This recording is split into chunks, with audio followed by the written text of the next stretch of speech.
My name is Stephen Mercer, and I've been attending St. John's for 22 years. My wife Heather and I had just gotten married, and I was raised Catholic, and Heather was raised in the Nazarene Church. We decided to do the typical church shopping that often happens when one gets married. And it was during stewardship week, probably the worst week to ever try to find a church. But Pastor Carlos did such a lovely job of putting into a context of what our money could do for not only the church, but for the world in the larger sense. We felt really comfortable here. In the 22 years since I've been at St. John, I've been so proud to be part of this congregation, all the great works that it does. Heather and I first met in high school. We were in the marching band together at John F. Kennedy.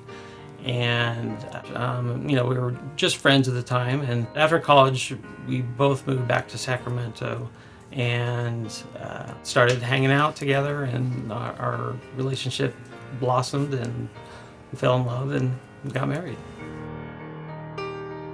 My wife is heavily involved in the singing here at St. John's, and my daughters also sing in the youth choir and Santa Lucia. I do not sing. I sing, but only from the pews. Photography has been somewhat of a passion of mine since high school. At one point, I thought I wanted to be a photographer on a professional level. I like documenting moments. I'm not into necessarily the beauty of like a still life or a landscape, but I really do enjoy capturing moments. And I've been doing that here at St. John's for several years. You'll often see me taking pictures. Currently I'm on the sesquicentennial committee, so I think one of the reasons why I'm on that committee is because I can actually say sesquicentennial.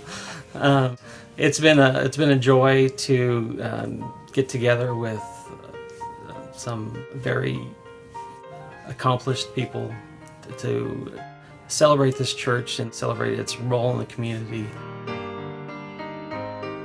I've always, since growing up, I always knew I wanted to have children, and fortunately my wife felt the same way.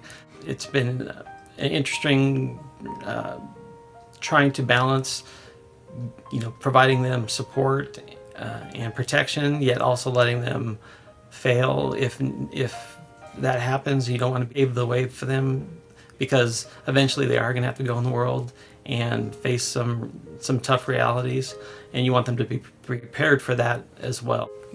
It's been a challenge, but it's probably the best challenge in my life.